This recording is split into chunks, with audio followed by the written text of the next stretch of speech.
This podcast is produced by the Harwood Productions Podcast Network.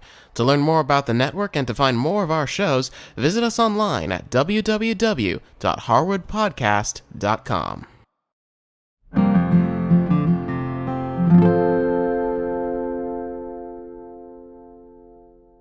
Hi, I'm Cindy Harris. Welcome to the Humble Bottle. Well, I've decided to move out into the world of wine. And so this is a first in a three-part series on the wines of Spain. Now, my understanding is that wine in Spain is a very casual thing. A bottle is opened, it's set on the table for everyone to enjoy. There's not a lot of ceremony that goes along with it, and I find that very, very interesting. So in this series, we're going to be looking at a few of the major wine regions and what makes Spanish wine so great. Now, there are wine regions located all over the country of Spain, but for this series, I'm going to concentrate on three of the regions in the northern part of Spain. Now, before we get into the regions, I wanted to talk a little bit about some of the wine classifications. Now, Spain has specific laws that are in place to strictly control wine quality and to ensure each wine's origin, its authenticity, and its style. So here are some of the classifications that you need to know when you're going to purchase Spanish wines.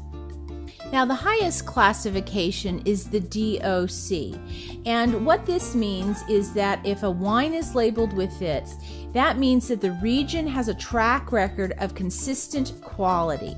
So that's something you want to look for. Now, going down, the next is DO. Now, that means it's a high quality wine. This level is for the mainstream quality wine regions. Now, about 2/3 of all the vineyard areas in Spain are within the DO boundaries.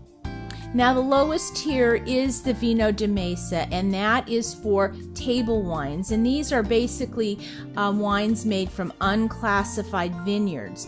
Now, something some winemakers have been doing is they will intentionally declassify their wines.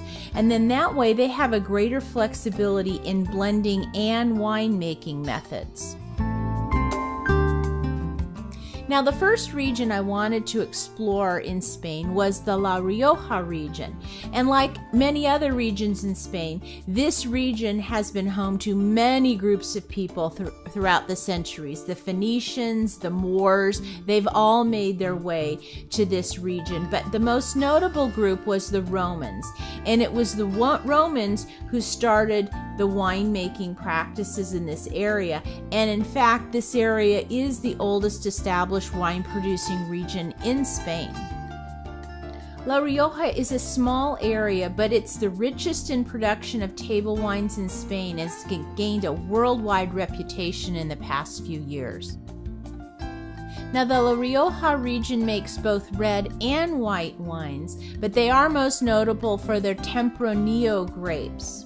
This is a black, thick-skinned grape that constitutes about 80% of the wine market in the La Rioja region. It's called the Bordeaux of Spain, and it makes a full-bodied red wine.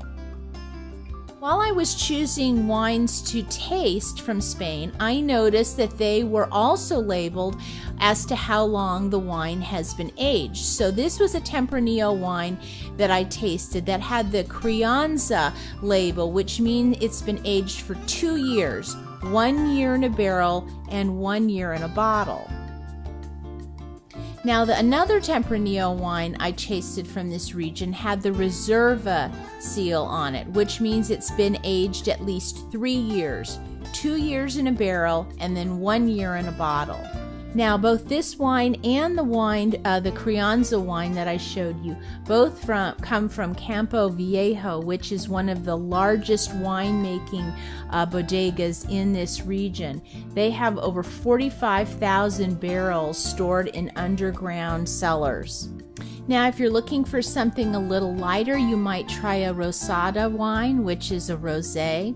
And this wine is made with 80% Tempranillo grapes and 20% of the Garnacha grapes. So you get a really nice light wine that's great if you're not looking for something so full-bodied as the Tempranillo.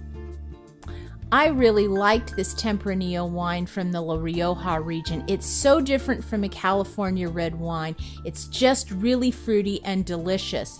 Now, because it's a reasonably priced wine, it also makes a great sangria, so keep that in mind for the summer. For more information on this episode, go to our website and visit the Humble Bottle show notes. Also, if you have any questions or ideas for this show, send us an email. Thanks for watching. Cheers!